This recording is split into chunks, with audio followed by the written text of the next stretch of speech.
बताओ बेटा, AS2H3, AS2H3 ये जो है ना H2 नेगेटिव आयन को अपने सरफेस पे एडजॉर्ब करता है, so it is negatively charge.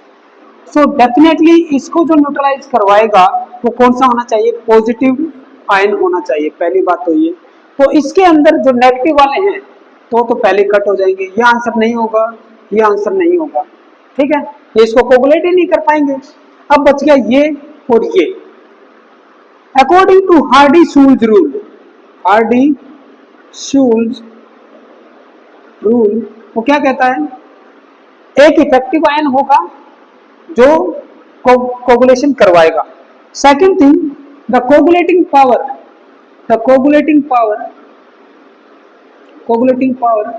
is directly proportional to, coagulating power will be directly proportional to charge on the ion।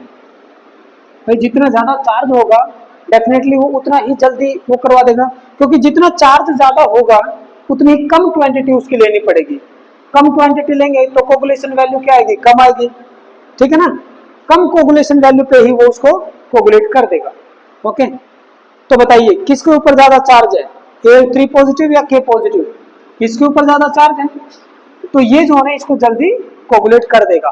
तो coagulating power is directly proportional to charge on the effective ion, you must write here like this, charge on the effective ion. Okay, charge on effective ion, ठीक है ना, ये Hardy Schulze rule का part है coagulating power. Okay, पहले वो बताता है कि एक इफेक्टिव आयन होगा, जो भी हम इलेक्ट्रोलाइट ऐड करेंगे कोगुलेशन के लिए, उस इफेक्टिव आयन की कोगुलेटिंग पावर डिपेंड करेगी उसके चार्ज के ऊपर, ये उसका सेकंड पार्ट है। ओके, फिर उसके बाद में हम डिफाइन करते हैं कोगुलेशन वैल्यू को। कोगुलेशन वैल्यू होती है कि भाई 1 लीटर को कोगुलेट करवाने में आप कितने मिलीमोल यूज कर रहे हो, that is the coagulation value, and coagulating power is inversely proportional to coagulation value, क्योंकि कोगुलेशन वैल्यू जितनी कम होगी, यानी कि थोड़ा सा डालते ही कोगुलेट हो गया, तो इसका मतलब उसका कोगुलेटिंग पावर ज्यादा होगी। ओके, समझ में आया, तो इस केस में आपका आंसर जाएगा aluminium 3 positive, aluminium 3 positive. Now मैं आपको अगेन एक क्वेश्चन देता हूं, arrange arrange following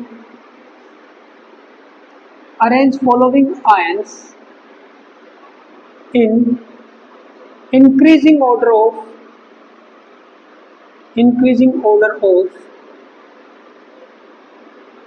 coagulating power for FeOH whole thrice sol, FeOH whole thrice sol, ठीक है, कैसा चार्ज होता है इसके ऊपर, FeOH whole thrice when an electrolyte FeCl3 is added to it, तो प्रीफरेंशियली ये Fe3 पॉजिटिव को एडजॉर्ब करता है, तो इट इज पॉजिटिवली चार्ज। तो अब मैं आपको आयन देने जा रहा हूं ये वाला,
चलो 3 आयन को करो,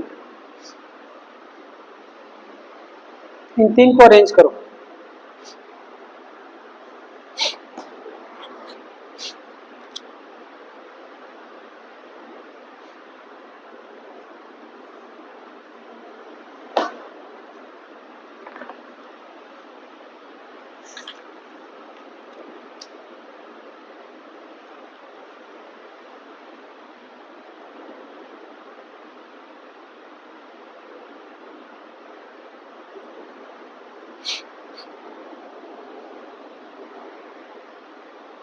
इसको कर लो आप FeCN6, FeCN6, CN6 4 negative, 4 negative. और फिर चौथा ऑप्शन जो मैं देने जा रहा था बेटा आपको वो था Cn-1, ठीक है ना, 1 3 नहीं, Cu-1 नहीं, SO4 2 नेगेटिव, ये वाला SO4 2 negative, sulphate, phosphate, chloride and hexacyanoferrate ion, hexacyanoferrate ion, ये 4 आयन आपको दे दिए। Now you arrange in increasing order of their coagulating power.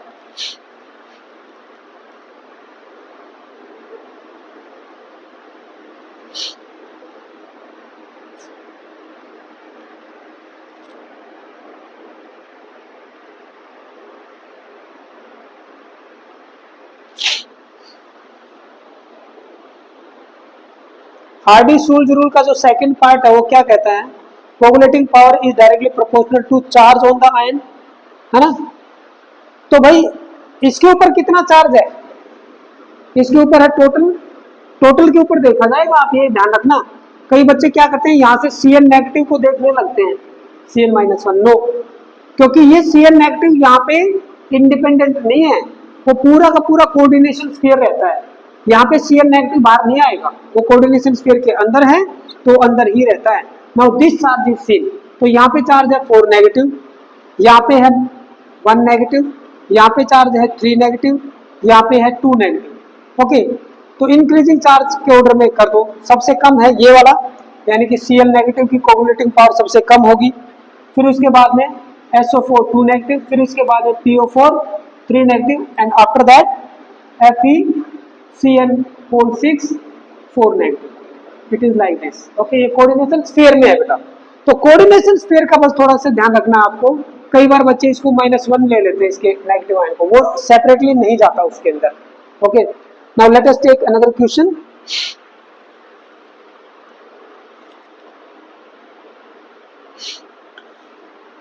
Bleeding due to a cut can be stopped by, चलो मैं लिख देता हूं,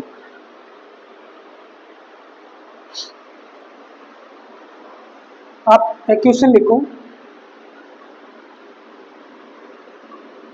why FeCl3 is used to stop bleeding through a cut,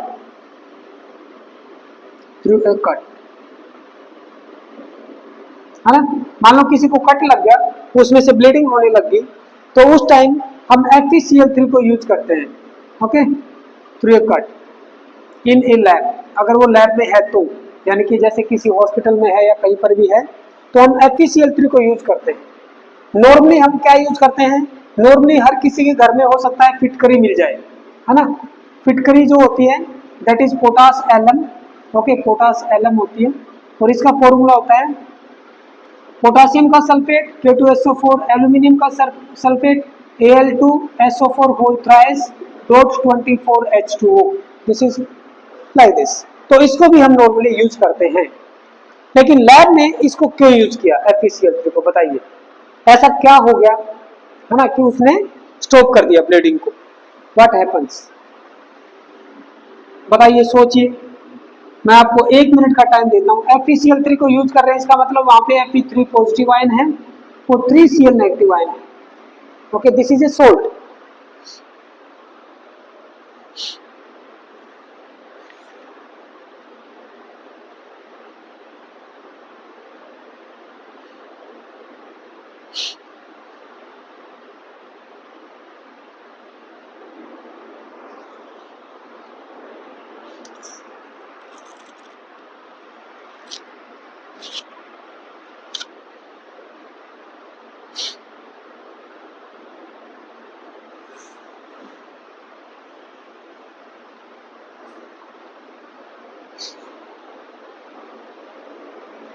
blood क्या है बताइए, जो ब्लड है बेटा वो क्या है, एक कोलोइडल सॉल्यूशन है।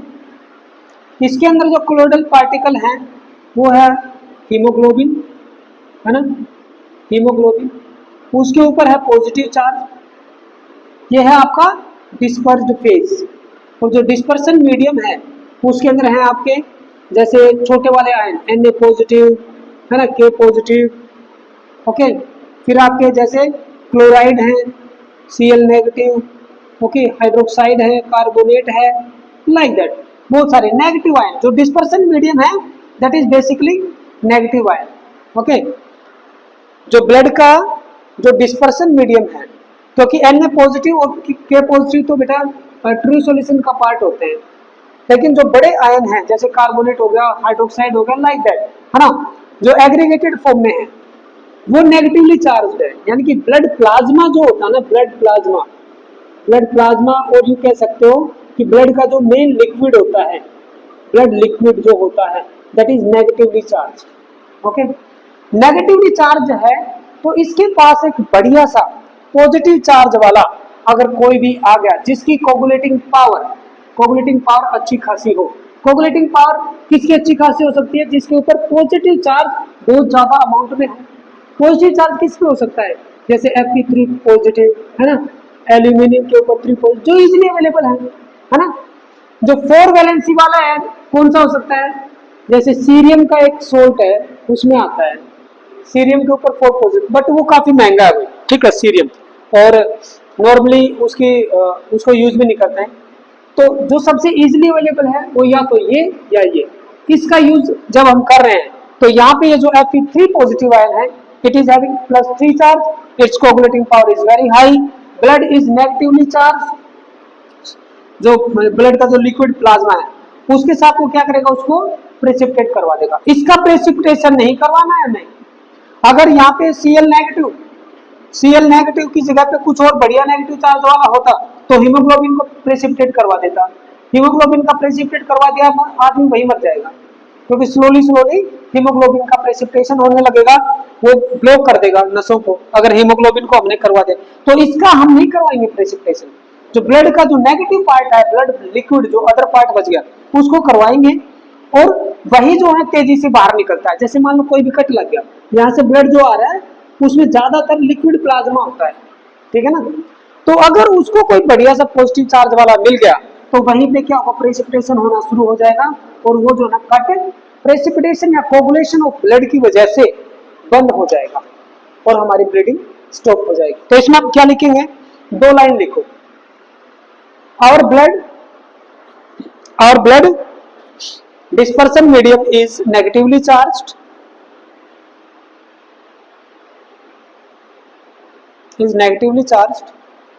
so FeCl3 provide Fe3 positive ion, bracket में लिख दो वेरी हाई कोगुलेटिंग पावर,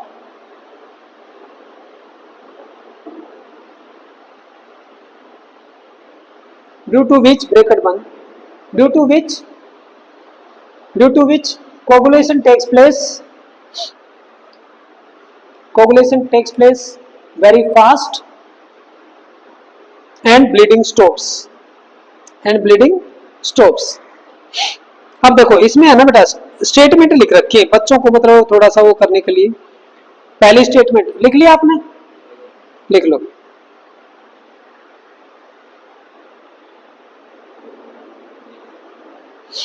हो गया? देखो भाई पहली स्टेटमेंट जो दे रखी है ध्यान देना, coagulation of negatively charge blood particle by Fe3 positive ion, सही है। दूसरा, coagulation of positively charged blood particles by Cl negative ion. भाई पॉजिटिवली चार्ज तो हमारा हीमोग्लोबिन होता है, ठीक है ना, उसका अगर हम करवा देंगे तो गड़बड़ हो जाएगी, इसलिए हमने Cl नेगेटिव -1 वाला लिया जिसकी कोगुलेटिंग पावर सबसे कम होती है, नहीं करवाएगा। Reaction taking place between ferric ion and the haemoglobin forming a complex, कि भाई Fe3 पॉजिटिव आयन और इसकी रिएक्शन होती है, नहीं होती इसकी रिएक्शन, और उसकी वजह से रुकता हो नहीं भाई। Common element iron in both FeCl3 and haemoglobin, ये कोई रीजन बनता ही नहीं है कि भी कॉमन एलिमेंट है। हीमोग्लोबिन में वैसे Fe2 पॉजिटिव आयन होता है, Fe3 पॉजिटिव आयन नहीं होता है, याद रखना। हीमोग्लोबिन का अगर हम देखें, हीमोग्लोबिन के अंदर बेटा जो हीमोग्लोबिन का जो मेटालोसिन होता है ना, मेटालोसिन जो हीमोग्लोबिन का जो मेन फंक्शनल पार्ट होता है, उसके अंदर 4 रिंग होते हैं लाइक दैट, ओके 4 रिंग। एक रिंग के अंदर Fe2 positive ion like this, Fe2 positive at the centre, Fe2 positive ion, Fe2 positive ion, okay. Now this adsorb 1 O2, this adsorb 1 O2, this adsorb 1 O2. I mean to say that one hemoglobin adsorb 4 O2 molecule. ये important information है। One hemoglobin molecule adsorb 4 oxygen molecule. Okay, it can adsorb 4. Now next, अगला करते हैं।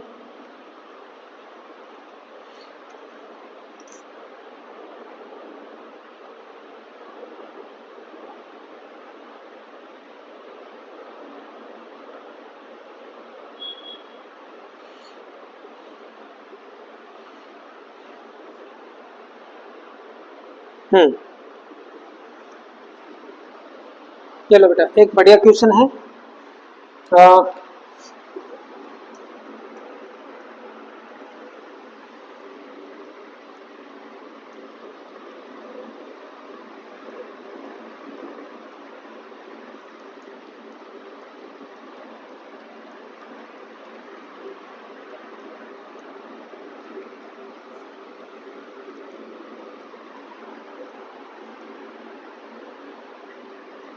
चलो बेटा, एक important question ले लेते हैं। इसमें दिया है, क्या क्वेश्चन दिया? Coagulation value of NaCl and AlCl3 is 51 and 0.093 respectively. Okay बेटा, AlCl3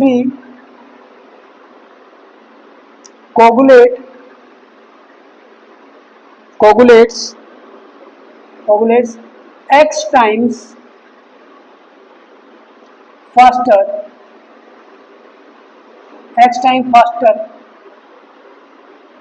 than NaCl. Okay, then NaCl. The value of X is क्या होगी? Number 1 530, number 2 565, 3 548 and D 570. Find out the value of X. काफी अच्छा numerical है, इसको करिए।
बताइए gentleman, क्या हो सकता है?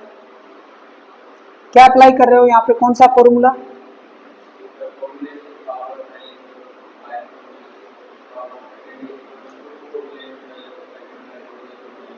Coagulating power of 1 divided by coagulating power of second, क्योंकि rate of reaction is directly proportional to the coagulating power. आप ये भी लिख सकते हो, rate of reaction of first divided by second is equal to coagulating power, this is equal to what? उल्टा आ जाएगा, coagulation value of 2 divided by coagulation value of first, यही होता है ना। Okay, so put the values now. If R1 upon R2 is considered, okay, it is what, it is 3 by 1, it is 3 times, नहीं 3 by 1 तो हमें निकालना है, इसको हमें लिखना है कोगुलेशन वैल्यू के रूप में। It is equal to coagulation value of 2 that is 0.093 divided by coagulation value of first that is 51, यही होगा रेट, है ना। रेट हम निकालेंगे तो क्या आएगा, this must be 3 times, it must be x times, देखो कितना आएगा, it must be equal to x ना बेटा, x by 1, वो बोल रहा है कि x times faster than NaCl, तो rate of first NaCl is 1, ये है सेकेंड वाले की, ऐसे आएगा ये, है ना। सो इसको आप निकालो, x is equal to, this implies that x will be equal to, this implies that x will be equal to 51 divided by 0.093, okay. इसका डेसिमल हटाने के लिए आप 1000 ऊपर लगाओ, okay, it will come out 5123 और ये 93, इसको सोल्व करो आप, कितना आएगा, सोल्व करो, 51000 93, 5 पे जाएगा 465 5 0, अब कितने पे जाएगा 4 पे,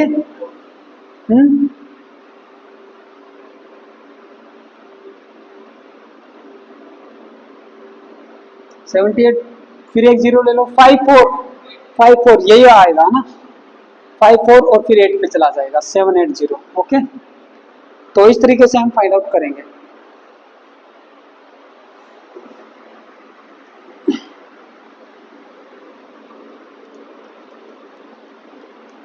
चलो बेटा, अब हम एक थोड़ी सी 2-3 चीजें है ना डिस्कस करेंगे।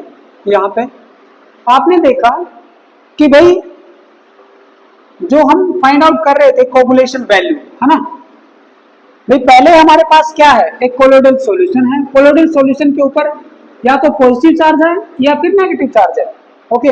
Due to very small amount of electrolyte already it is present, okay. Small amount of electrolyte, small amount of electrolyte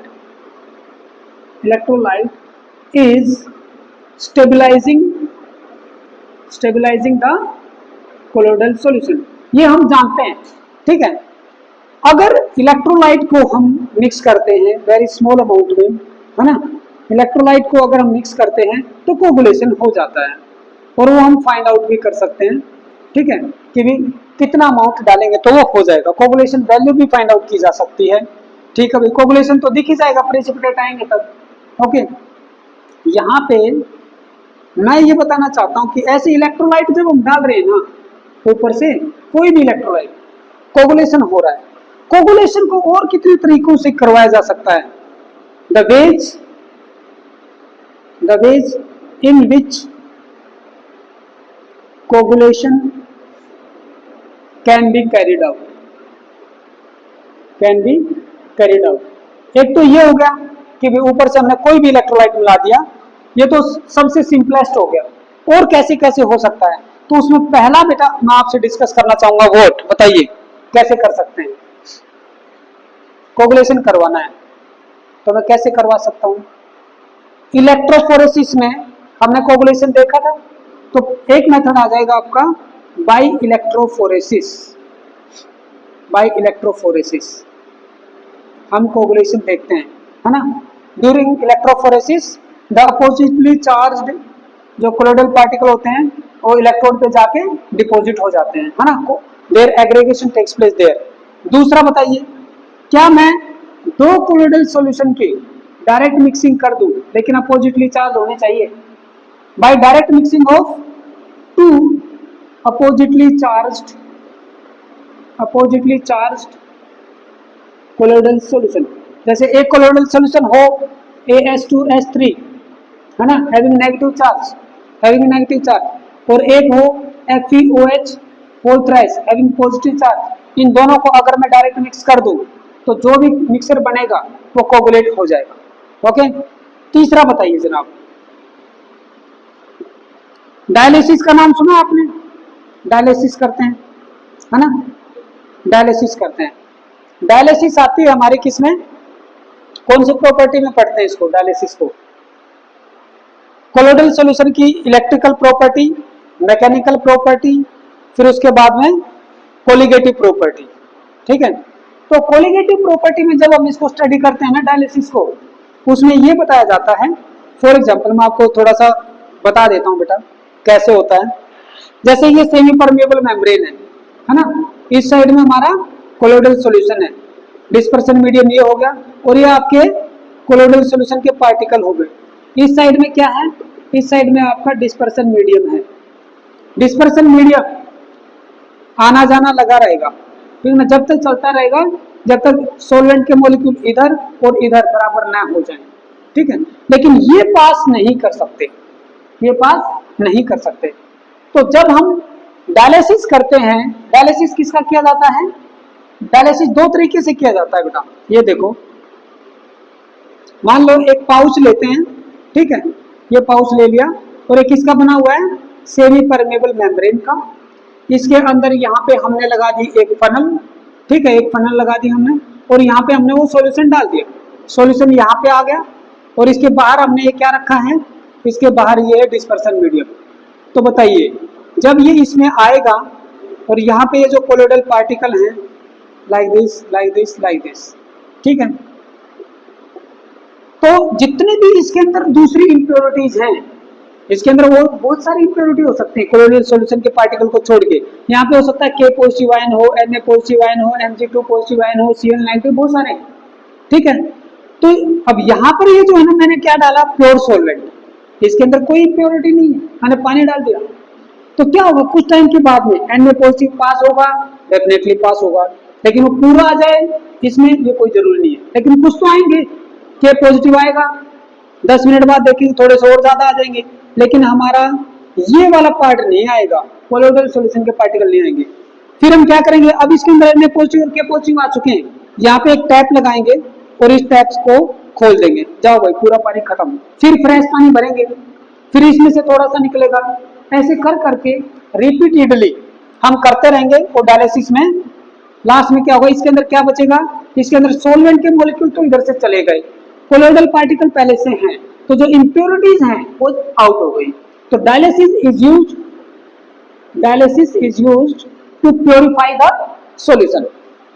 अब मैं आपको, ये तो हो गया जनरल केस, अब इसी फंडा को यूज किया गया ह्यूमन ब्लड को साफ करने के लिए। ह्यूमन ब्लड नॉर्मली जब आपकी किडनी फेल हो जाती है, क्या हो जाती है, किडनी फेल हो गई, ठीक है, किडनी का काम क्या है, किसको फिल्टर आउट करती है किडनी,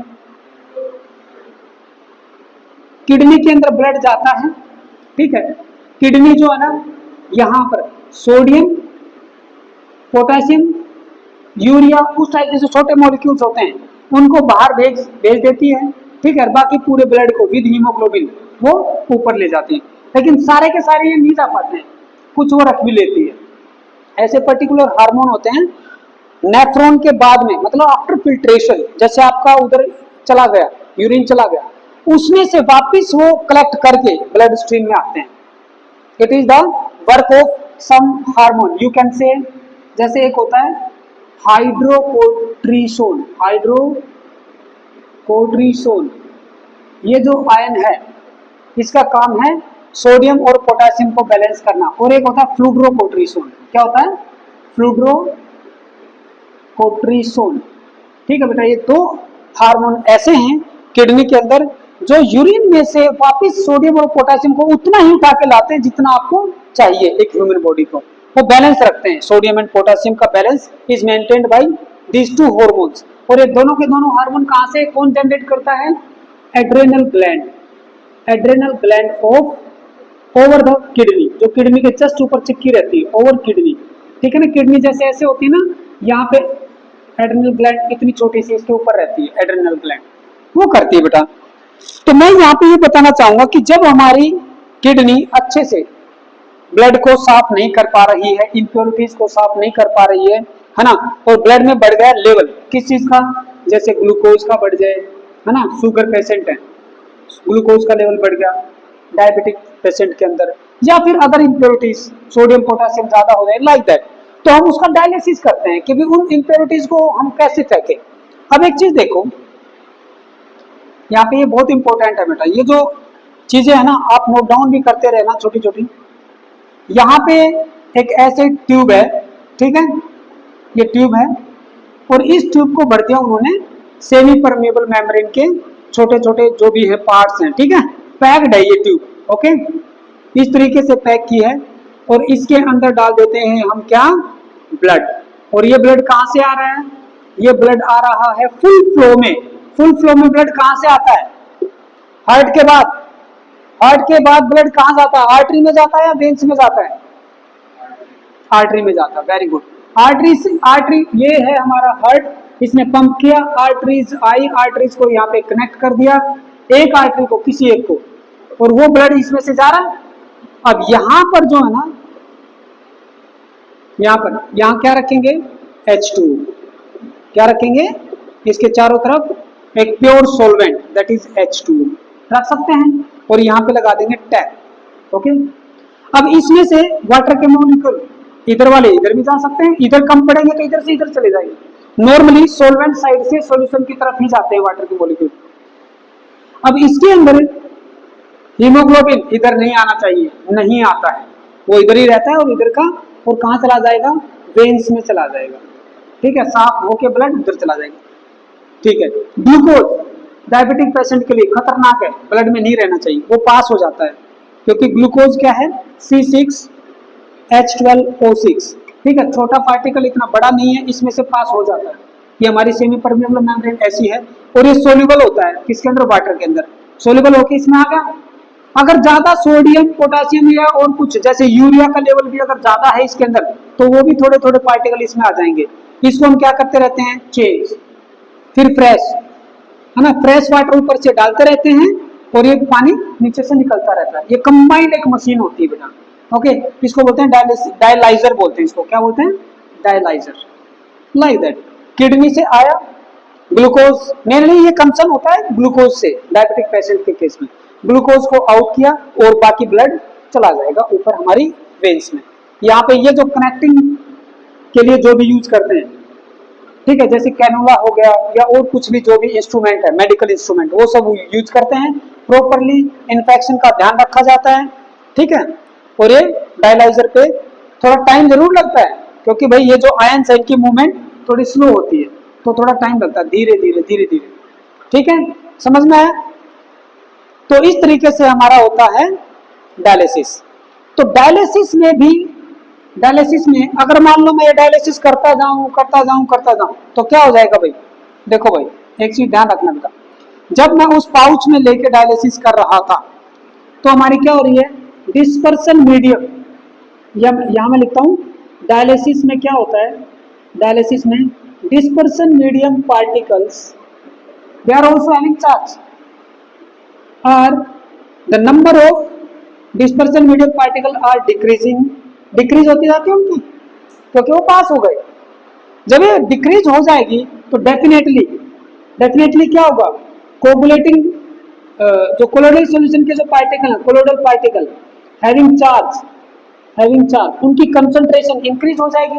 कंसंट्रेशन अगर इंक्रीज होगी तो वो जो है ना, अब वो कोगुलेट हो सकते हैं, ठीक है, अब वो कोगुलेट हो सकते हैं, तो उनका कोगुलेशन होना शुरू हो जाता है। तो ज्यादा डायलिसिस भी नहीं करना है, ठीक है ना, क्योंकि अगर ज्यादा डायलिसिस कर देंगे तो जैसे एक चार्ज हमारा फ्लो आउट हो जाएगा, तो अब दूसरा चार्ज ज्यादा इकट्ठा होना शुरू हो गया, है ना, अब ज्यादा इकट्ठा होना शुरू हो जाएगा, तो फिर क्या, उनका कंसंट्रेशन बढ़ेगा, वो पास में आएंगे, तो क्या होगा, कोगुलेशन हो सकता है, ओके। डायलिसिस में डिस्पर्सन मीडियम कम होता जा रहा है। चौथा, और कैसे हो सकता है, डायलिसिस में हो गया, डायरेक्ट मिक्सिंग में हो गया, इलेक्ट्रोफोरेसिस में हो गया, एक होता है बेटा over heating and over cooling, over heating and over cooling. जैसे मैं आपको बताता हूं, इसमें मैं आपको एक अच्छा एग्जांपल देता हूं, ओवर हीटिंग का देखो, ओवरहीटिंग के केस में, ओवरहीटिंग के केस में for example in case of butter, जो दही होता है, दही है ना, उसको आप ले लो या लस्सी ले लो, लस्सी समझ लो, है ना, खट्टी होती है थोड़ा सा तो उसमें बटर होता ही है ना। जो भी हमने लिया बटर लिया, उसका सॉल्यूशन है वो क्या है, कोलोइडल सॉल्यूशन, ठीक है। अगर मैं उसको गर्म कर दूं तो फट जाती है। फटने का मीनिंग क्या है, बड़े बड़े प्रेसिपिटेट के पार्टिकल बन गए वहां पर। क्यों बन गए भाई, इसके पीछे कारण क्या है।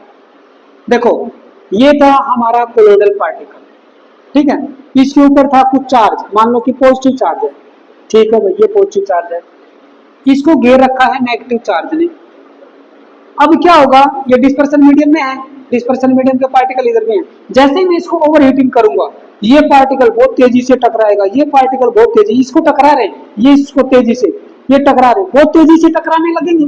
जैसे ही तेजी से टकराएंगे तो क्या होगा, चार्ज को ले गया भाई, वो टकराने वाला एक खत्म कर गया, ठीक है ना, न्यूट्रलाइज कर दिया, न्यूट्रलाइज, तो कुछ देर के बाद में ये हो जाएगा अनचार्ज। और जब ये एक दूसरे को दूर रख रहे थे ड्यू टू दिस चार्ज, कि वो एक दूसरे के पास नहीं आ रहे, अब दूर रखने वाली फोर्स तो रही नहीं, दे विल कंबाइन, तो उनका एग्रीगेशन होना शुरू हो जाता है, एक जुड़ेगा, दो जुड़ेगा, तीन जुड़ेंगे, चार जुड़ेंगे और वो कोगुलेट हो जाएगा। तो क्या होगा, तो प्रेसिपिटेशन हो जाएगा, उसका कोगुलेशन हो जाएगा। तो ये होता है हीटिंग के केस में। क्या लिखोगे इसके अंदर एक लाइन लिखो, ओवर हीटिंग के केस में ये लिख लो 1 2 3 एंड 4, इसमें ओवर हीटिंग का एक वो लिख लो बेटा point, when colloidal solution is overheated, हाँ ये नोट डाउन कर लो, ये नोट डाउन कर लो, ये वाला पॉइंट भी नोट डाउन कर लेना, ठीक है। ये क्या करता है, सोडियम एंड पोटासियम को बैलेंस करते हैं बेटा, ठीक है, सोडियम एंड पोटासियम को बैलेंस करते हैं।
उधर वाला हो गया बेटा,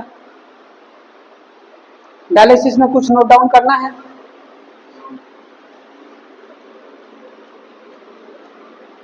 डायलिसिस पे आ सकता है क्वेश्चन, ठीक है ना, तो उसका डायग्राम एंड कैसे उसमें ब्लड फ्लो होता है, आर्टरी से आता है और वेन्स में आफ्टर डायलिसिस जाता है।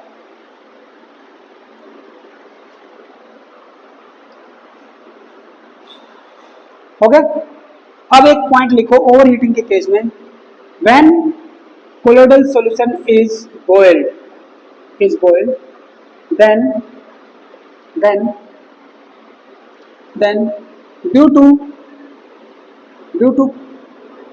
then due to very high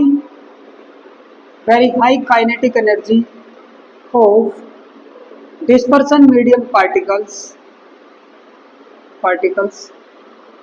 the static layer of charge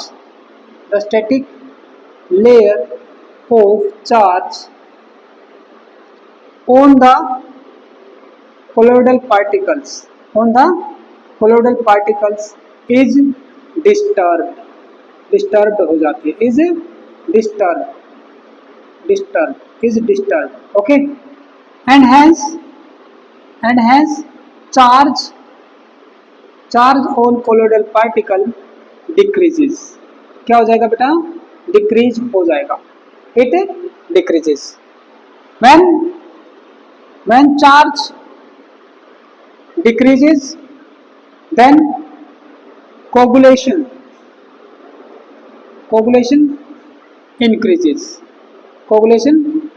increases, okay, and hence coagulation takes place, coagulation or precipitation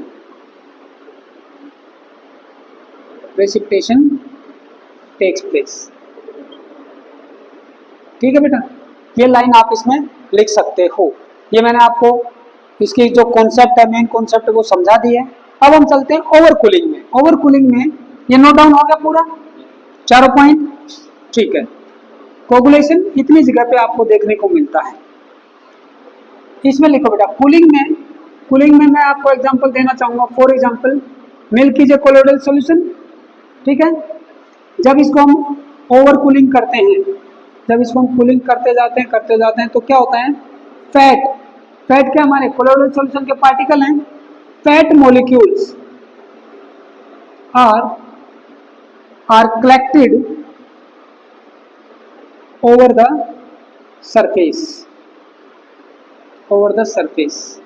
ठीक है। सरफेस पे आके वो जमने लगता है। आपने देखा होगा ना, जब हम फ्रिज में मान लो किसी कंटेनर में मिल्क को रख दिया तो स्लोली हम देखते हैं कि ऊपर जो ना वो आ जाती है, मलाई जिसको बोलते हैं, है ना, यहाँ पे इकट्ठे होने शुरू हो जाते हैं ये पार्टिकल, ये फैट के पार्टिकल है, ठीक है, यहाँ पे आके शुरू हो जाते हैं। क्यों? Can you tell me the reason?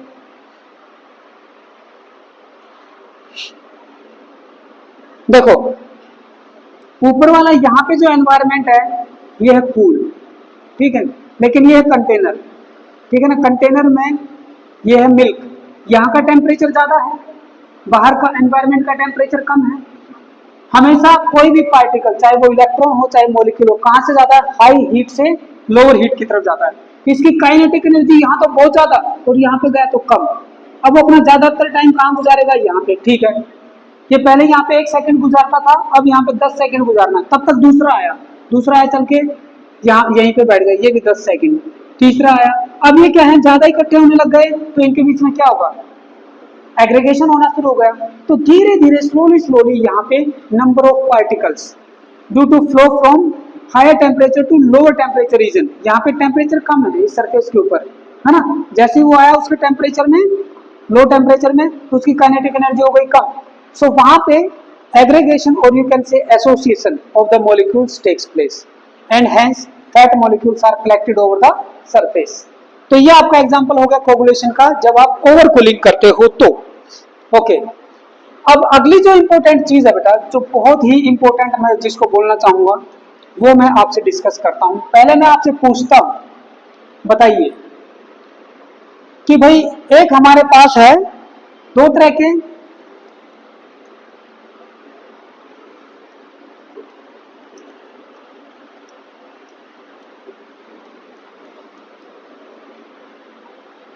ये लो, ये है एक कोलोइडल सॉल्यूशन, ओके बेटा, कोलोइडल सॉल्यूशन। मैंने आपको बताया कि कोलोइडल सॉल्यूशन 2 तरह के होते हैं, एक होता है लियोफिलिक और एक होता है लायोफोबिक, ठीक है ना, ये हम डिस्कस कर चुके हैं। लियोफिलिक वो होता है जिसमें सोल्यूट और यू कैन से डिस्पर्स्ड फेज के पार्टिकल एंड डिस्पर्सन मीडियम के पार्टिकल के बीच में अच्छी खासी फोर्स ऑफ अट्रैक्शन होती है, they have affinity for each other, उनको हम बोलते हैं लियोफिलिक। अगर ये सोलवेंट, अगर ये डिस्पर्सन मीडियम अगर वाटर है H2O, तो हम उसको बोलते हैं कि ये क्या होगा, हाइड्रोफिलिक। एक hydro, Leo for the solvent, hydrophilic हो जाएगा। If these dispersed phase particles are having affinity for the solvent when H2O is the solvent, then it is called hydrophilic solution. ये क्या होगा, लियोफोबिक, यानी कि dispersed phase and dispersion medium के particle के बीच में एफिनिटी नहीं है, देयर इज नो एफिनिटी, तो वो क्या होते हैं, लायोफोबिक होते हैं। Okay, lyophobic. ओके, और अगर मान लो वहां पे सॉल्वेंट अगर गलती से वाटर है तो इसको मैं बोल दूंगा हाइड्रोफोबिक। ओके, क्या आप मुझे बता सकते हैं, जैसे जैसे ये है वाटर, ये हमने वाटर ले लिया और यहाँ पे एक मिसाइल बन गया, एक मिसाइल बन गया, है ना, मिसाइल ऐसे ही बनता है ना, मिसाइल, ठीक है, मिसाइल। ये जो मिसाइल बन रहा है हमारा, ये है आपका पोलर पार्ट। ओके, और ये जो बाकी जो चेन है, दिस इज नॉन पोलर। तो वाटर के केस में आप मुझे बता सकते हो कि ये जो पोलर पार्ट है ये हाइड्रोफिलिक होगा या हाइड्रोफोबिक? फिलिक होगा। फिलिक मतलब लविंग, हाइड्रो लविंग, पानी की तरफ, इसीलिए तो ये बाहर की तरफ आ गए। ये देखो ये बाहर की तरफ आई हुई, यहाँ पे पानी है पूरा बाहर की तरफ आई हुई, पूरी चेन डर के दूर भाग गई, है ना। It is not loving the water molecules, okay, they are going away. इस चेन के लिए बाकी के मॉलिक्यूल्स एक सॉल्वेंट का काम कर रहे हैं, ठीक है, इस एक के लिए बाकी का मॉलिक्यूल कर रहे हैं, तो वो उनके लिए ये जो ऑर्गेनिक लेयर है ना, वही जाना पसंद करेंगे वो, इसलिए वो ऐसे इकट्ठे हो गए। ओके, तो बेटा अब एक बात बताओ, अगर मान लो आपके पास एक कोलोइडल सॉल्यूशन है, तो अब मुझे केवल इतना बता दो, ये ज्यादा स्टेबल होगा या ये ज्यादा स्टेबल होगा, दोनों में से कौन सा ज्यादा स्टेबल होगा?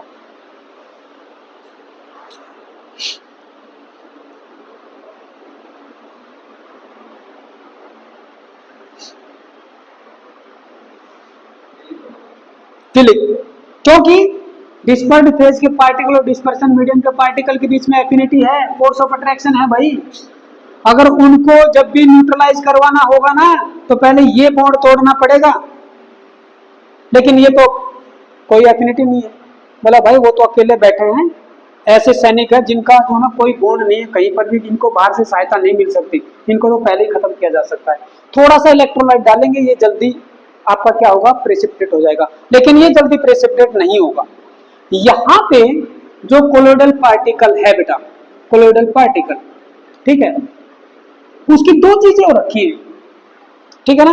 कोलोइडल पार्टिकल क्या हो रखा है भाई, उसके ऊपर एक वो स्टेबलाइज है।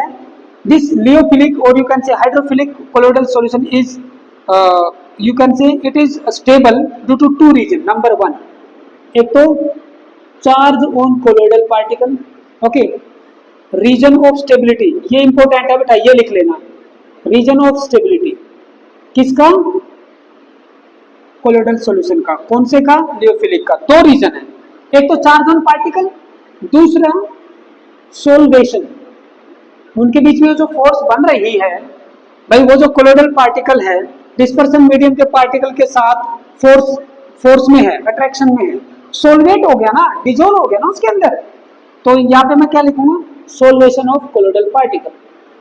और इसके ब्रैकेट में मैं लिख सकता हूं due to force of attraction between colloidal particle and dispersion medium, ऐसे लिख सकता हूं, ओके, ऐसे लिख सकता हूं। तो अब मुझे बताइए कि जब मुझे इसको कोगुलेट करवाना होगा तो पहले मुझे क्या करना पड़ेगा? क्या मैं डायरेक्टली उस चार्ज को न्यूट्रलाइज कर सकता हूं? नहीं, पहले मुझे उसको सोल्वेशन से निकालना होगा। वो जो डुबकी लगाए बैठा है डिस्पर्सन मीडियम में, मुझे उसको पहले उससे दूर करना पड़ेगा, यानी कि डिसोल्वेशन करना पड़ेगा। Okay, so for coagulation number one हमें क्या करना पड़ेगा? हमें करना पड़ेगा एंड ऑफ सोल्वेशन, सोल्वेशन का एंड करना पड़ेगा। कैसे कर सकते हैं? जैसे मान लो ये एक H2O का यहाँ पे डिस्पर्सन मीडियम है, it is H2O, dispersion medium is H2O, okay, और इसके अंदर कोई भी कोलोइडल पार्टिकल है, कोई भी ले सकते हो आप। कौन सा ले सकते हो? जैसे कि मान लो आपने ले लिया AS2H3 या कोई भी ले सकते हो FeOH, कोई भी कोलोइडल सॉल्यूशन ले लिया। तो भाई अब मैं क्या करूं? मैंने डाल दिया एल्कोहल, यानी कि C2H5OH या फिर कोई भी दूसरा यू कैन से, जैसे CH3COCH3, ये है एसीटोन और ये है इथाइल अल्कोहल। मैंने ये डाल दिया, जैसे ही मैंने ये अच्छी खासी अमाउंट में डाले, ये और ये तो आपस में इतनी एफिनिटी होती नहीं है, तो वो क्या करेंगे, इसके अराउंड में जो पानी के मॉलिक्यूल है ना उसको दूर कर देंगे। ठीक है, डिसोल्वेशन हो गया। डिसोल्वेशन किससे हुआ, इसको मिलाने से हो गया। तो पहला काम हमने क्या किया, end of solvation by adding ethyl alcohol to the water dispersion medium colloidal solution. दूसरा, end of charge. End of charge, charge को मैं खत्म कर दूं, न्यूट्रलाइजेशन। उसके लिए मैं क्या करूंगा, अब मुझे जो है ना इसके अंदर, अब मुझे डालना पड़ेगा इलेक्ट्रोलाइट, है ना। इलेक्ट्रोलाइट डाल के हम करवाते हैं ना। अब इसके अंदर मैं क्या कर दूंगा, पहला स्टेप मेरा ये होगा, दूसरा स्टेप मेरा ये होगा। तो मुझे इलेक्ट्रोफिलिक के अंदर ज्यादा मेहनत करनी पड़ रही है भाई, पहले उसका डिसोल्वेशन करो, फिर न्यूट्रलाइजेशन करवाओ, तब जाके जो ना कोगुलेशन होगा। These are the two main factors. Okay, क्यों हुआ, ये क्यों करने पड़े, इसकी वजह से। ठीक है, समझ में आ गया, नोटेड डाउन, वेरी गुड। अब हम करते हैं बात किसका, अब आपका बच गया केवल हाइड्रोफोबिक। ओके, हाइड्रोफोबिक या आप बोल सकते हो लियोफोबिक। उसके अंदर जो स्टेबिलिटी है बेटा, स्टेबिलिटी किसकी, स्टेबिलिटी का एक ही कारण है और वो है चार्ज ऑन कोलोइडल पार्टिकल्स, और सॉल्वेशन नहीं हो रहा उनका। तो अगर मैं इसको एंड करवा दूं, कोगुलेशन के लिए मुझे क्या करना पड़ेगा, फॉर कोगुलेशन, कोगुलेशन के लिए मुझे एंड ऑफ चार्ज करना पड़ेगा बस। यानी कि मुझे केवल इलेक्ट्रोलाइट को ऐड करना है, only electrolyte is to be added, कोई दूसरा सॉल्वेंट डालने की जरूरत नहीं है। वहां पर तो मुझे वो डालना पड़ा था साथ में। ठीक है, तो जल्दी से आ जाएगा ये। So always keep in your mind कि भाई जो हमारे हाइड्रोफिलिक जो होते हैं, they are more stable because of solvation and charge, and hydrophobic are less stable. ठीक है, कई बार तो क्या होता है, इनको स्टेबलाइज करने के लिए, क्योंकि ये काफी ज्यादा स्टेबल होते हैं, इनको स्टेबलाइज करने के लिए हम ये वाला चीज जो इसके अंदर ऐड करते हैं। ठीक है, लेकिन charge on the colloidal particle same रहना चाहिए, ये याद रखना। समटाइम्स इसको स्टेबलाइज करवाने के लिए हमें ये डालना पड़ता है, बट यू मस्ट रिमेंबर कि जब हम इसके अंदर डाल रहे हैं कोई भी ये, तो इन दोनों के ऊपर चार्ज सेम होना चाहिए। क्योंकि अगर मान लो इसके ऊपर पॉजिटिव है और हमने नेगेटिव वाला हाइड्रोफिलिक डाल दिया, तो उसको न्यूट्रलाइज करवा देगा, वो गड़बड़ कर देगा। ठीक है ना, जब भी हम डाल रहे हैं उसके अंदर तो चार्ज का थोड़ा ध्यान रखना है। अदरवाइज टू इंक्रीज, अगला important point, to stabilize, you can write to stabilize hydrophobic colloidal solution, we add hydrophilic colloidal solutions. Okay, sometimes हमें ये भी करना पड़ता है और ऐसा करते हैं, ऐसा किया भी जाता है। आज हम इतना ही करेंगे।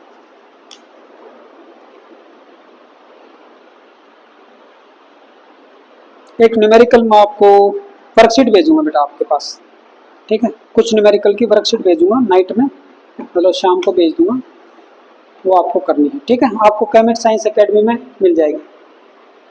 ऐप पे जाओगे ना, इसमें व्हाट्सएप में देखोगे तो उसमें मिल जाएगी। सॉल्यूशन मैं नहीं भेजूंगा, ठीक है, सॉल्यूशन आपको अगले दिन हम डिस्कस करेंगे, बाद में देंगे।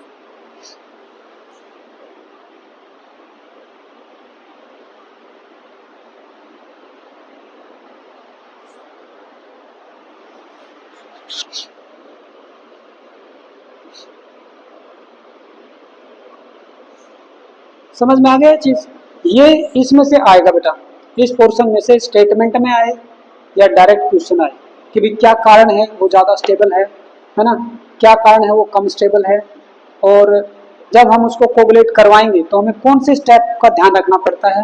ठीक है ना, तो वो सब आप बता दोगे। आई थिंक सही, अच्छे से टॉपिक समझ में आ गया ना। अब अगर इसमें कोई डाउट है तो मुझसे पूछो बेटा, एनी डाउट। ठीक है, तो फिर आज की क्लास यहीं पे खत्म करते हैं। एक वर्कशीट भेजूंगा मैं जिसमें 5 न्यूमेरिकल या 6 न्यूमेरिकल इस टाइप में होंगे। वो स्टेटमेंट वाले भी हो सकते हैं या न्यूमेरिकल भी हो सकते हैं। ठीक है, चलो बेटा, थैंक यू।